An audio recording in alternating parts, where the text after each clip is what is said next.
Hello, everybody, and welcome to yet another episode of the CXO show. My name is Swapnil Kamat. I'm the CEO of upGrad for Business. This is by far the favorite time of my week when I get to chat with some of India's most successful professionals. And as you all know, and as I always say in jest, we keep calling our friends, brothers, sisters from the HR community and the learning and development community, because of course we're a learning, skilling, and education company. Who else would we call, right? But more importantly, I think these highly successful professionals in the field of HR have a lot to share, a lot of insights on careers, career progression, who does well in companies, who doesn't do well. And I think that view for me over the last 25, 26 episodes has been very, very valuable myself. And whatever I hear from a few of our listeners, I think they find that view very, very, very valuable too. Today, I have one such successful professional with me from the HR fraternity, who's Mridul Srivastava. How are you, Mridul? Thank you so much, Swapnil. Thank Yeah, you so much for having me on the show. Lovely yeah. to work with you guys. Yes, I'm excited. I know we just met literally a couple of minutes back and we said, let's press the record button. Let's keep it as real as possible during Absolutely. this particular conversation. So as I do with all my guests, I'm gonna just quickly do an introduction of you and then we'll start with the conversation. Um, Mridul Srivastava is the Chief People Officer at Shyam Spectra Private Limited. With over 15 years of experience in the HR domain, Mr. Srivastava brings a relentless passion for leadership and innovation. Equipped with a postgraduate diploma in business management from IMS Ghaziabad and an executive diploma in human resources from XLRI Jamshedpur, Mr. Srivastava contribution spans across HR strategy, talent management, organizational development, performance management, training, and employee engagement, having made significant impacts during his tenures at Religare, Hero FinCorp, and currently at Shyam Spectra. He plays a pivotal role in shaping the HR landscape for Spectra and a leading internet service provider and VNL, a telecom infrastructure pioneer. Notably, Mr. Srivastava has recently received recognition by HR Success Talk as one of the top 50 CHROs, a testament to his visionary approach. His colleagues describe him as a calm, composed, and passionate leader, embodying the more human element of human resources. His leadership style is distinguished by a great sense of humor, an ever infectious, cheerful demeanor, and an authentic approach to conversations. In the face of challenges, he maintains a positive outlook, ensuring that his team thrives under his guidance. Welcome to the show, Mridul. Thanks, Swapnil. I think there are a lot of heavy words which you have used. To keep it very simple, right? I am a simple human being. Yeah, Typically, if I talk about, I am just like because I love a lot of music. yeah, Indian and classical both. So yeah, I keep myself as a music maestro who is just trying to tune a discordant choir into the harmonious assemble, yeah. bring the symphony of talent and the culture together in an organization. So that's what I do simply. Very, very good. But that wasn't simple at all. The way you put it across was a very eloquent way of putting across something. All the big words are courtesy our lovely producer Mahin Rathod, who puts this entire beautiful show together. So she's a big fan of ensuring that our guests get a lot of heavy words. So they're all courtesy her. But I think your introduction is fitting. You've done some very, very interesting work across the board, and I think our team is researched this from various sources and put this together. But I'm sure it's a testament to what you're doing. So, Mridul, with all our guests, we ask them for the sake of our audience to do a succinct introduction of yourself. And by introduction, I mean just tell us about from your last formal education, right, and first job onwards. Tell us your journey to this point. Okay. So Swapnil, as you know, and as you also said that I have done my graduation from Lucknow University and then post-graduation from IMS Ghaziabad in the field of HR and operations. Yeah. And since then, I have been a part of the HR fraternity. Mm. Uh, but let me just tell you, HR fraternity is not has just come by virtue of choice. It has come by virtue of luck only. Mm. So I'm a hotelier also. I have got graduated in hotel management to Mm. way back in 2002 and got a placement in one of the premium hotels, which is ITC Mm. in Delhi itself. And after doing my 1 year executive traineeship over there, I got an opportunity to work into the HR domain, right? Mm.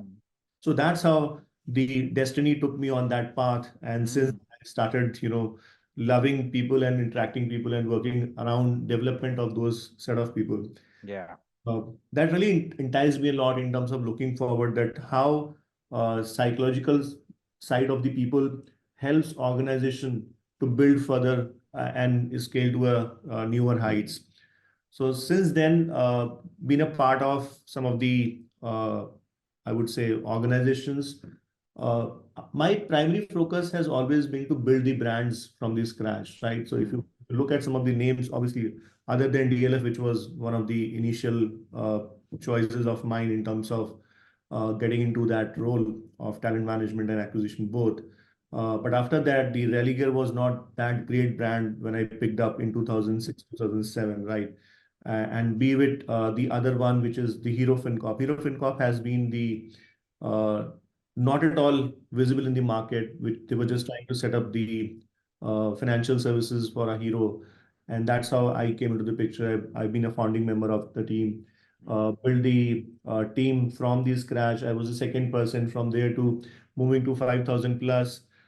From an asset point of view, if I talk about from a 350 crore of a legacy book, which we Mm. had when we started with this two-member team, we grew close to around 19,000 crore over the next 6 years. So that's the Wow. scale which we have built up. Yeah. Uh, and then moved to Spectra also. So Spectra initially was known more in terms of internet service providing, and that's what I think you have also used. Yeah. But in today's context, Spectra is not just as a internet service provider. We are more like a managed service provider Yeah. with internet services too. Right. Got So it. again, there's a lot of transformation which we have done over the last 4 years, 5 years, Got it. try to reposition the brand and the value proposition what we offer to the customers. Mm. And obviously, with that, there's a lot of transformation journey which we have created within the organization also, from a development of the people, from creating a career framework, creating a great place to work. Last 2 years, we have been continuously getting recognized by Great Place to Work. Mm. Uh, Last year, we were 39th in the top 100 Mm. ranked great mid-size organization. Mm. And this year again, we have got certification. We are keeping our fingers crossed to get some ranking, which is better than the last year. So Got it. that's the journey of mine over the last 4 years uh, here in the Spectra. Got it. It's so interesting. I have lots of kind of points to pick up and converse with you about. I find the journey of somebody being from a hotel management background and then moving into HR quite a natural fit, or it may not seem natural, but it is natural if you ask me, because I think one of the core tenets of hotel management, and correct me if I'm wrong, but I know that a huge part of being a hotelier is around your people management skills, right? Your interpersonal skills, your ability to deal with all kinds of different people, and especially difficult people, right? So I think that skill copy pasted and moved into HR is a very valuable skill. What are your thoughts on that? And absolutely correct, Swapnil. I Yeah. think I completely echo with your thoughts on uh, how an hotelier is being groomed in the hotel management curriculum over the last 3 years or 4 years. Nowadays, it's become a bachelor degree uh, Mm. nowadays. Uh, it's a complete transition of a human, right? Yeah. Uh, I think two, three things which I personally picked up from there is one, they make you learn that no job is a smaller job. Mm. Part of Yeah. our housekeeping, wherein you are doing uh, all sort of essential and smaller work of doing Mm. the housekeeping of the rooms or a public area. Yeah. or whether you are meeting with a guest, or Mm, you are preparing a food for a person, right? mm, How actually you are creating an experience around the person who is associated with you mm, and as a guest for you. And then obviously giving him a great wow experience is mm, something which I have learned from that part.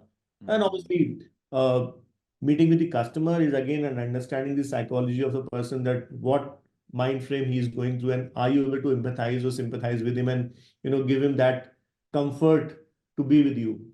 So Yeah. that same thing applies over here as a human resource professional as well. Yeah, I think that it fascinates me, all the things that you've said, right? Because I've always believed that there are certain professions that are almost like building blocks of Absolutely. a professional and a human being. And in my mind, almost everybody needs to go through that particular journey before they decide to do whatever the hell they want to decide to do after that, right? Absolutely. So one of those things has always been in the field of hotel management, because you use the word human psychology, and I think nothing can teach you more about human psychology than just constant interaction with customers, right? In a setting of a hotel, right? Which is just very, very interesting. I think the other thing that you spoke about, Mridul, which was great, is uh, no job is too small, right? And that's such a powerful lesson, that no job is too small, because very often, as we tend to become leaders and slightly more accomplished, immediately what goes into our mind is this job is small or that job is small, so on and so forth, right?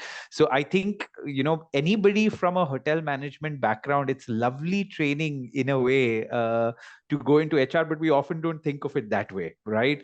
The other areas, by the way, just that came to my mind, right? So hotel management is always one thing that I find interesting. The other one is, even if somebody does a 2 years of defense stint, right? The short service, right?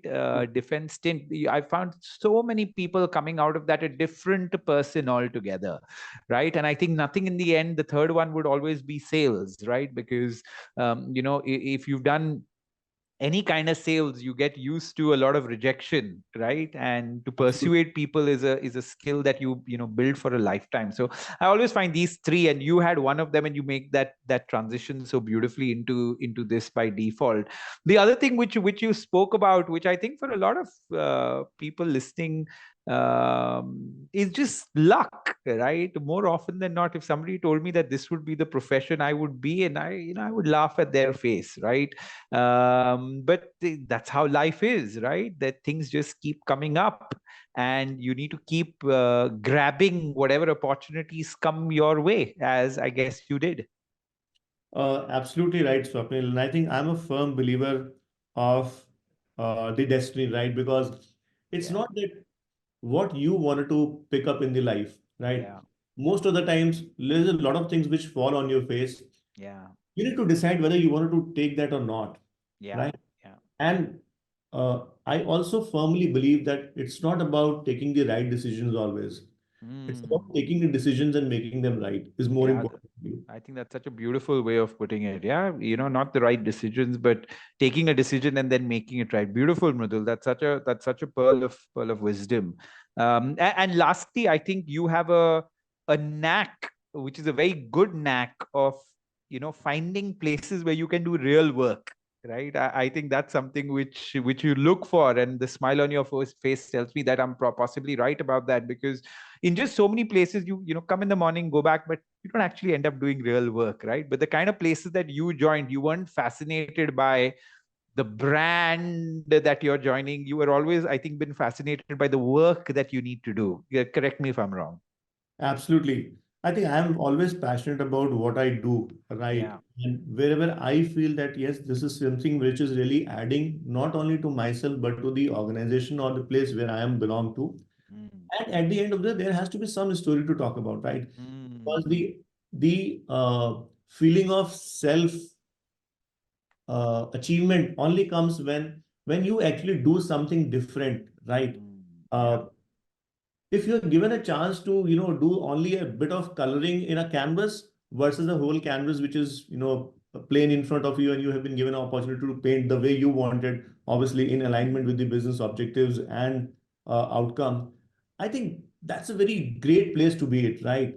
Obviously, it takes a lot of effort for an individual to be in that place, struggle yourself to find out what is right and what is wrong, and then you start putting the small dots and then creating a big picture out of that. So Yeah. that really fascinates me. I think that's what I have done in my life. Whenever I have picked up the choices for myself, right? Be to again a relegate or be to a hero or be to Shyam Spectra also, maybe going forward from here, maybe somewhere else or two. So that's where I have always looked at that how am I able to contribute in the journey of the organization? Mm. And is it going to be a story around that or not? Mm, I think Simple. that's I find that such a nice way of looking at certain, such a refreshing way of looking at stuff. And my advice to anyone, or my suggestion to anyone, would be to use this same framework that you have used, right? Which is, where is there real work to do? In a simple way, right? Where is the big challenge that I need to take on, right? Because in the process of overcoming that challenge, I think it ends up making you a different person, you a better person, you a more accomplished professional. So it does that service to you in the process of overcoming that challenge. So great framework, I think, Mridul, of thinking. Mridul, if you were a HR professional just entering the workforce, right? You just passed out. Say you've done your HR MBA and this is your, first job as an HR professional. What skills would you recommend that HR professional hones to someday become a HR head like you, right? What would the 2 or 3 things be that are important circa 2024? Okay.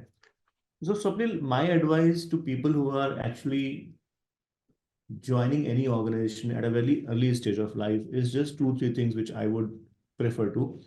First and foremost, you're already coming with a lot of knowledge or a theory from the college, right? Mm. Mm. It is important for you to that how those theories or concepts is being implemented at a various stages of employee life cycle. Mm. First, to understand that, right? Mm. And also understand that how it is actually adding value in the whole value chain of the organization at the Mm. end of the day. Mm. So that synchronization of understanding of the bookish knowledge and implementing it in a practical scenario is very much important. Mm. That's number one. Mm. Number two, for any HR professional, I would say you need to be a first business and then the HR, right? Mm. But until unless you don't understand the nuances of the business, Correct. right, you won't be able to do any value add in that. Mm. So understanding the business from a lens of the business only is Mm. important for you. So you need Mm. to be on the ground with either with the sales guy or the operations guy or whosoever is doing that job Mm. at various again value chain places. You need to understand each role, each profile, that how they are doing it, what they are doing it, and how it is actually again impacting the overall business scenario. Correct. Only then you will be able to create your HR framework or systems and process to Mm. implement more effectively, Yeah. right? And third, but not the last one, is about being empathetic about what's going on. Mm. I understand there is a process, there is a policy written, but beyond that, it's all about the context, right? Mm. If you are able to understand that context better and able to empathize with the psychology of the person, I think there is no stopping for you. Mm. So such interesting points, right? Mridul, I think what's interesting, we finished 25 odd episodes, right? Or a little more. And if anybody from the HR background, anybody that's a junior or a mid-level person were to watch the 25 episodes so far that we've released, there's so many golden nuggets coming from people like you. And the more importantly, they'll see a trend, right? They'll see a trend in what makes you a successful HR professional. Because Mridul, literally all of y'all as accomplished HR heads talk the same language because you'll have experienced it firsthand, right? Because Absolutely. everybody that I've asked this question to has had a similar answer, right? To say that if you're a HR professional, please understand business inside out, right? Be a business person in a way first, and then an HR professional second. And you added a lot of interesting things to it, right? And I think the biggest new thing which came to my mind is to say, you know what, your company has got so many different roles in your company. Do you genuinely understand each one of those roles well? Right. And if you don't genuinely understand each one of those roles well, how are you going to be in any position to frame customized HR policies for that organization, right? Sure, there are certain things that are standard and agnostic to different industries, but there are a lot of things which are nuanced and specific to a particular company, right? But unless you really understand business first, understand different roles within the business, and you added another beautiful articulated thing of saying, be close to where the value is getting added, right? I think that part again becomes very, very important. So, Mridul, what did you do? How did you go about understanding business better? Because you come from a hotel management, then HR background. Tell us the specific of what you did. Okay. So again, I would say nothing rocket science over here. Yeah. In any of the places where I have been, right? Yeah.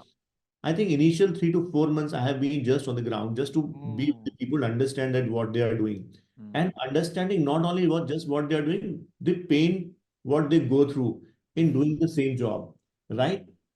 mm, Also contextualizing it with the business outcome. mm, Because if I'm not able to contextualize it with the business outcome, I won't be able to see the bigger picture, right? mm, And if I don't see a bigger picture, I won't be able to create my strategies and then work around that what is going to be the right way for people to do the things, yeah. right? So that's how I think I have learned personally. Yeah. Uh, at least in my career of last 20 years, Mm, if you generally ask me, at least not less than 2 years to 3 years, I have been just on the ground with the people with the different roles to understand what they do. That's mm, one part. mm, Obviously, slowly, gradually, as I move up to the ladder, the another important aspect to understand the P&L of any company, right? Often HR is underestimated to read the P&L mm, and create the uh, create the understanding about the P&L with the business strategies what you're going to make. mm, For any HR professional, until unless you are not able to understand the nuances of those P&L, that by taking what action, where it is getting impacted, mm, right? You won't be able to contribute or take a place in the CXO mm, meetings, or you won't be able to get a place next to the CEO, mm. right? Because at the end of the business matters, Yeah. right? How are you able to contribute in that P&L is the most important thing. Yeah. So for an HR professional, it is important to understand the business context and the P&L in depth, Yeah. right? And then create these strategies around it. So interesting. I'm so glad. I'm just going to summarize what you said, Mridul. So I think one thing that you said is be on the ground, right? So I think that's very, very important. In the second point that you made is in the first few months of, say, taking up your role, ensure that you're spending time with different stakeholders to understand their job and to understand their pain. I think that's a key word, right? Understand their pain, because how else are you going to devise any strategies if you don't understand the pain? Because in the end, you need to resolve that pain in some way, right? As Absolutely. a Absolutely. effective HR professional, right? So I think that's what you said. Another extremely valuable point that you made was to say an HR leader needs to understand how to read the PNL, right? And you need to understand inside out, because then you can get a seat on the CXO table or a seat next to the CEO. And by seat, I'm assuming you mean you can add a value, right? Absolutely. To That's what I need to say. yeah, to your CEO in some way, because business matters in the end. We need to be real as business people. I think all of us are business people, so being real about the fact that the PNL matters, business matters, and we need to work in accordance with that, right? I just want to share another point and get your opinion on it, right? So I think HR is a lovely domain where you need to be like part business person, part people person, right? And the degrees of those two parts could vary over a period of time, right? Of what you need to be. Because I think in the end, your customer is a person, your employee is a person, your shareholder is a person, your vendors or partners are people. Everybody are people in the end, right? So getting the right people in, bringing the right people up to speed, ensuring that the right people are engaged, so on and so forth, is a very important part of actually producing that particular result, right? So I don't think business and people are in contradiction. I think there are two things that need to work brilliantly together, and that's, I think, where HR comes in, is supposed to do that along with all the other stakeholders. So what's your take on that? Absolutely, Swapnil. Again, Yeah. I completely resonate with your thoughts on this. Yeah. Uh, you cannot really segregate business and people, right? These are not two different aspects. They complement to each other. Yeah. Without people, there is no business. Without business, there is no people also. Yeah. And Yeah. it Yeah. has to go Yeah. hands to hand. But Yeah. yes, being as an HR professional, it is important for one to keep a balance between both of that, right?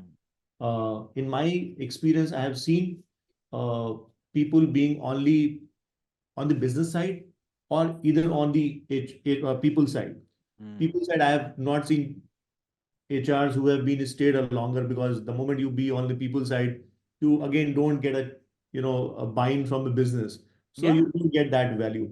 Yeah. But if you're only on a business side, Yeah. that's also you're not able to create a culture in the organization Yeah. that, Yeah. right? Yeah. Yeah. So you need to create a balance, and balance is not about just always an equal balance. Mm. Sometimes it has to be business, which has to be given a more priority. Sometimes it's the people which has to be given more priority. So Yeah. what is the context, and in which context, what is more important for you? It's a Yeah. people more important, or it's a business more important? Yeah. I give Yeah. a lot of examples. COVID was one of the time, right? Wherein I Yeah. think people was given a more priority than the business, right? Yeah. Yeah. Uh, there are stories of valuations which is roaming around here and there. That Yeah. time, I think it is a business which is more important than the people, right? Yeah. Yeah. Yeah. Or if you're able to create a balance between both of them equally, between people and a business, I Yeah. think those stories are getting better valuation in time to come, or even nowadays also. Yeah. Because wherever you have seen there is a disproportionate, priorities to business than the people. Though valuations comes very great, but probably it doesn't fall that great to a longer time period, right? Absolutely. So I think these are some of the combinations the HR professional needs to look at very meticulously and very minutely to take a decision upon. Absolutely. I think you put the point across in a brilliant way. To build a robust, strong company over a long period of time, you need to balance business and people True. in a way where you understand that people in the end will ensure that the business end is taken care of in some way, right? If I'm not finding the perfect words for it, right? Because in the end, it's in the knowledge economy, Mridul. In the knowledge economy, you're like Narayan Murthy has said, right? Somewhere your biggest asset is walking out of the door at 6 o'clock every day, right? So if that biggest asset that you have, which is the person, right, is not prioritized in some way, how is the business going to do well, right? It's not going to do well, especially in a time and age where I think most people today, unlike possibly India 20, 25 years back, where the options were limited, for people today at an economy which is growing at 6.5%, the options are many. All the more important for business to prioritize, True. and balance both those things, and especially for the tough job of the HR head to be able to do that. Absolutely correct. Bang Yeah, on. correct.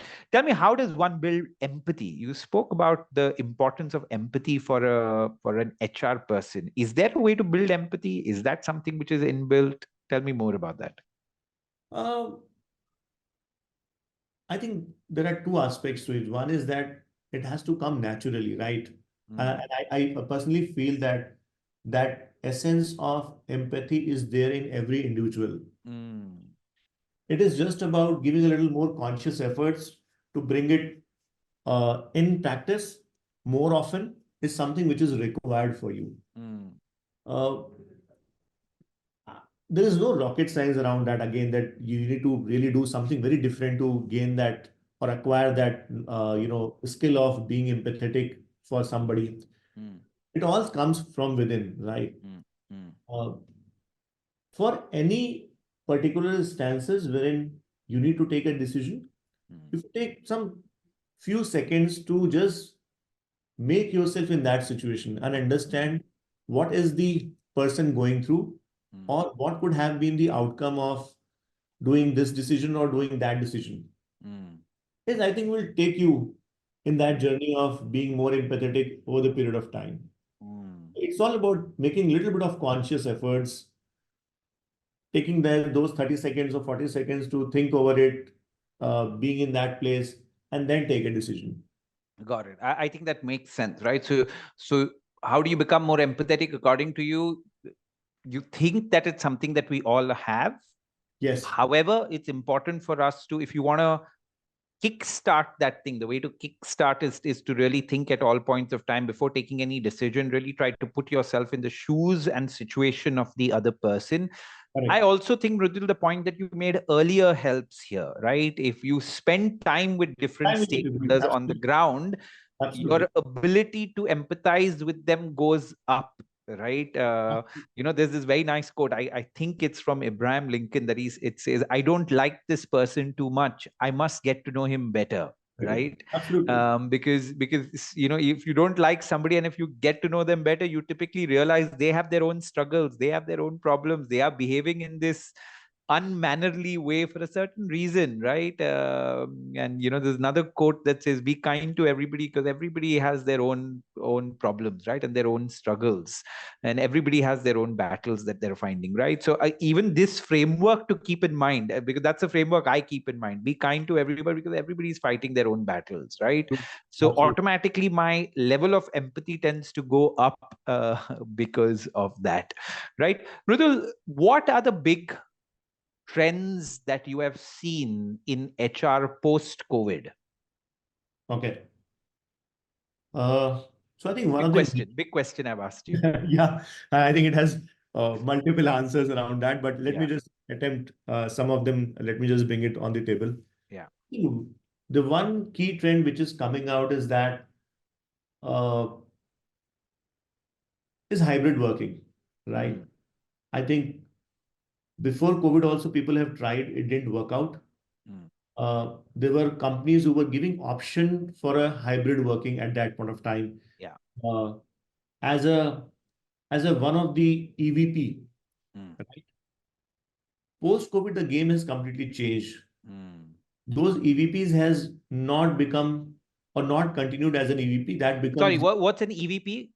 the employer value proposition. That's Oh, one of okay. the offering which you are giving to Yeah. attract the talent, right? That Yeah. I'm giving you in hybrid working. Yeah. But I think that context has completely changed post COVID, right? Mm, It has become the norm for any organization to keep hybrid working mm, for the people. mm, I think, and especially again, I can talk about the Spectra and maybe some of the other organizations also, which I personally know. The concept of work-life balance has gone completely changed mm, post-COVID, right? mm, Now people say it's not about just work-life balance, it is mm, work-life priorities, mm, right? And when I use the word work-life priority, I mean to say whether it's a Monday morning, mm, there is some emergency at my family, mm, right? Despite I have an important work at home, probably mm, I would prefer to give more priority to my family first, right? Because mm. that's something which is going to bother me throughout the Yeah. day. So let Yeah. me settle it down, right? And maybe Tuesday again, I will give more priority to the work because I have Mm, already given, time to my family, and that's stable, and now I have no worries in my mind. I can focus more on my work today and yeah. next 4 days after that. Yeah. So it's about more of work-life priorities than balance, and that's how the hybrid comes in the picture, Mm, right? Uh, Giving people a choice to work as per their own convenience, right? mm, You cannot define that, okay, Monday somebody has to be in office, right? mm, Let him give an option because when I travel from a very far place, from a Noida to Gurgaon, mm, often, right? Monday has always been a crazy day. mm. Because everybody want to come to office, and if you really want to reach 9 o'clock, you have to start at 7, and then only you can reach 9. Yeah, yeah. That too, again, depends on the traffic. If it gets stuck, you can't really. So is that 2 hours spending in traffic is more important for you, or you still want somebody to be fresh mind on Monday morning and say you can attend a 9 o'clock meeting through the virtual platform? Yeah. Right. So I think that's more important. So that's a big trend which is coming across. I think if organizations needs to survive, they needs to also understand how hybrid working is going to be more productive for them, right?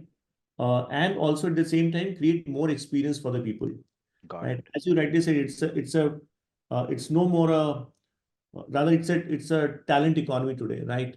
People have 10 options available. Yeah. Gone those days then when you have just one offer in hand. Yeah.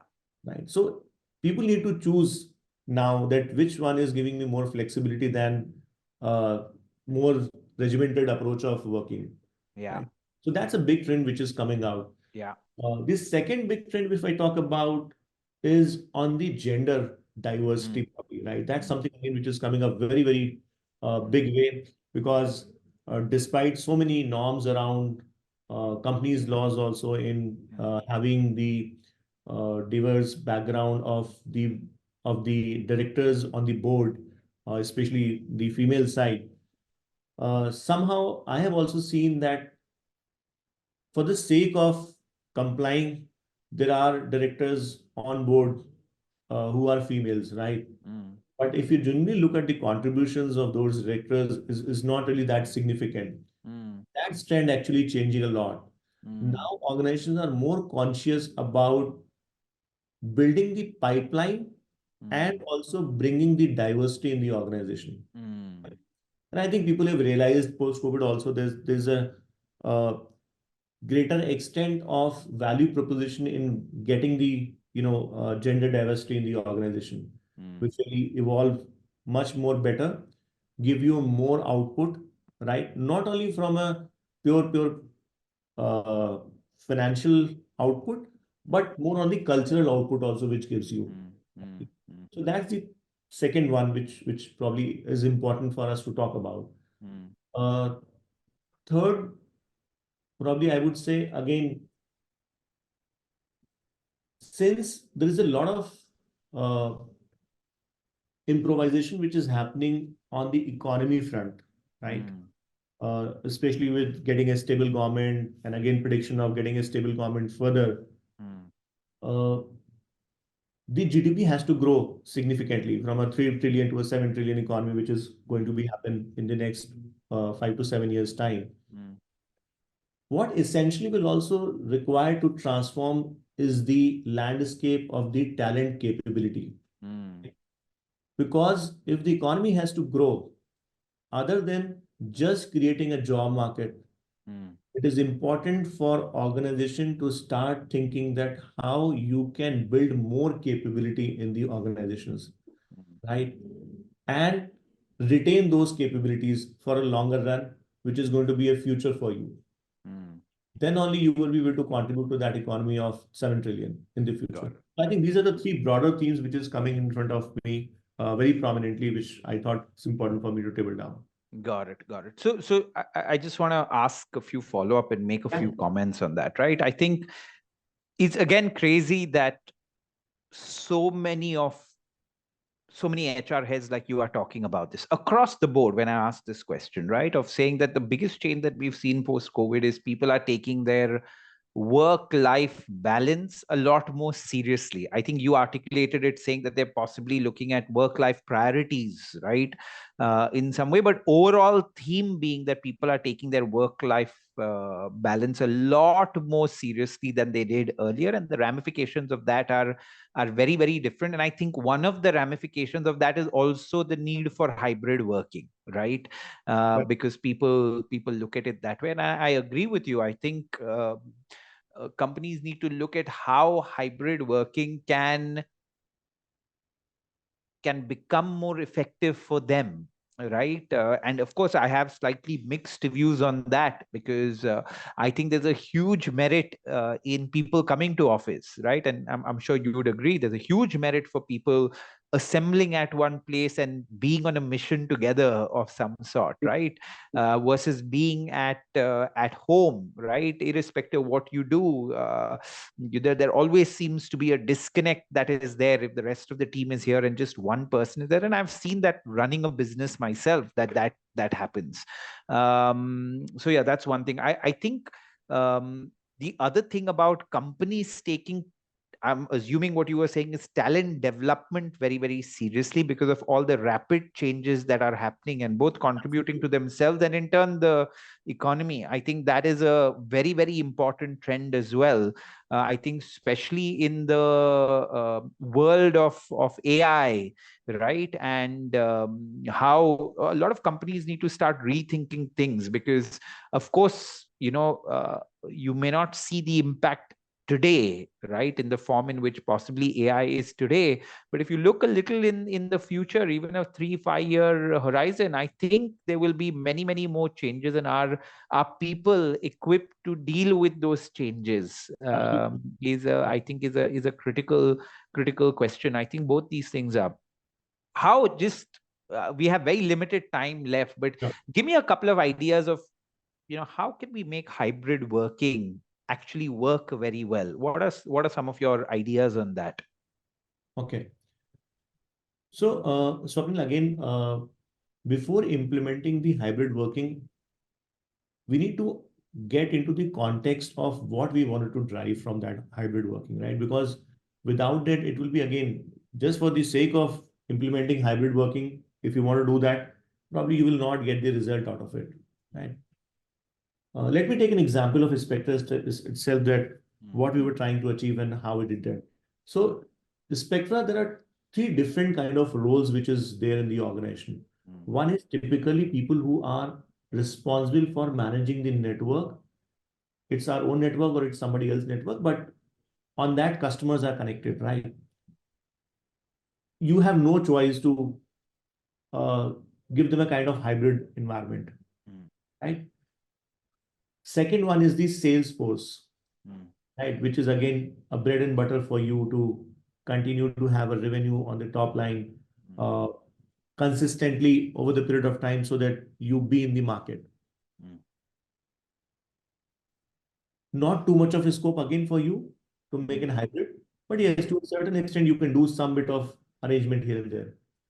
And third, but not the least one, is about some of those roles which necessarily not be in the office all the time, every time, right?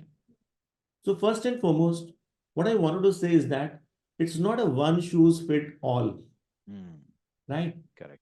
You need to segregate your population and see that what is going to work with whom, right? Again, in the Got it. business context, because all of Got that it. is business context for you. Got it. So you first distribute that population and see that who is going to do work, what for you, and that for which segment of the people hybrid is more suitable, right? While at the same time, the others who are not given an option of hybrid can do some other stuff for them, right? Uh, some other stuff in the sense, the aspect of managerial capability becomes more important in some of those segments where you are not giving a hybrid, because there you need to be more empathetic, which I just talked about. The responsibility of manager become much more critical, or the role of the manager become much more critical in some of those segments where the hybrid is not possible versus where the hybrid is possible. Yeah. Because then it is not just a multi-generational population which you are going to manage, but also there are different needs for different people, right? And you need to empathize and understand that who needs what, and then probably address that accordingly. So that's the two way which we were able to manage it. Third, I think very important point which you talked about, being in office versus being at home, sitting alone and working over there. There is a need of collaboration most of the times, right? What we did, we decided to start one day per week as a collaboration day. So if you look at my rosters or calendars today in the office, it very dedicatedly decided that one day has to be a collaboration for every individual. And we bring everyone on that specific day in the office and do a lot of activities for them, right? So that will be the connect the team bonding and the essence of being a part of the organization and team gets cultivated automatically. So next 4 days is still if you're working at home, but still you have some memories, some good, time is spent with the people around there and understanding the what is the other person's going through and what is other person's job and how I can contribute in that becomes more relevant for this guy who is sitting 4 days at home. And then probably you can connect better with him. Got it. So that are some of the modalities which we have worked around to get hybrid working in place, and I think it's pretty well going for us as of now. Got it. Got it. So I just want to kind of summarize the things that you said, right? So I think don't look at hybrid learning as a copy paste that you're going to do across the organization, because that's not going to work. Look at every sub-segment of people, and in that sub-segment of people, look at how hybrid working can work for them. I think a very good example that you gave is to say that, you may require some people to be in office all the time, but even for them, think how can you compensate them in some way, because the other people may be getting hybrid working. I think that's a lovely way in which you have thought about this. And of course, the other big point that you made is collaboration days, or just time for people to collaborate. I think that's a smart way of going about it, and something very valuable for anybody. Okay, last question, because we're running out of time. Yeah, sure. How has AI impacted HR currently? That's one part. And how do you see it impacting HR going ahead? I know none of us can have a total firm, concrete view on this, because it's an ever-evolving space right now. But tell me, what are the broad things that you're seeing, if anything? Okay. Honestly speaking, Swapnil, I see AI as one of the enabler for HR, right? And why I'm seeing enabler for HR, because today there's a lot of monotonous work, lot of repetitive work which HR needs to do. For example, there's an evolution of ATS system also, application tracking system for finding out the better resumes or better skilled resumes. It has been there, but I think with AI, the accuracy which we are going to get in finding out a talent becomes much better or much higher. So that's an enabler for me in the whole value proposition of the HR. And obviously there are many other segments also of AI which can going to be contribute to me. Having said that, I think the aspect of human touch you cannot take away even if the AI is there, right? Why I'm saying that? Because of two things. One is to run that AI also you need a human. It has to evolve every day. So you need somebody who can actually feed the brain of that AI also to get that evolution. Secondly, we are in the worlds of human, right? They can't extend that, overnight. People will have their own problems, right? And it cannot be solved through AI every day and all the day. You Got need it. human intervention, Yeah, right? yeah. So the aspect of people coming to the picture and the partners, which is the HR, helping them to solve out their problems and getting to the business aligned is going to be continue. Even I would say next 30, 40, 50 years, I don't Got see it. that's going to be eradicate that fast. Got it. I think it's a great note to end this particular conversation on, a bit of a positive note, because very often when you have the AI conversation, often it goes into scary areas, but I think you have a more optimistic view on it. And like both of us said, right, this is an ever evolving space, so none of us can have a fully concretized or informed view on this. But I think in large part I agree with what you said, right? I think AI will be a key enabler for HR, especially when it comes to the monotonous stuff that we do, and in the end, we're human beings dealing with other human beings, right? So we may have all the tools, but we will in the end need another human being to talk to. Mridul, it has been such a pleasure talking to you. You're such an articulate HR head and an articulate person in general. The views that you put forward are well thought through and put across very, very systematically. I thoroughly enjoyed my conversation with you, and I hope to meet you in person soon. Thank you so much, Swapnil, for having me. And I think it was a lovely conversation which we had. Uh, Big thanks to you for asking right questions, which has helped me to answer that. So all credit goes to you, not to me for answering the questions. Thank But you. yes, the questions were really thought-provoking, and that's why I was able to answer that. Lovely catching up once again, and looking forward to meet you in person. Thank you so much for having me. Thank you.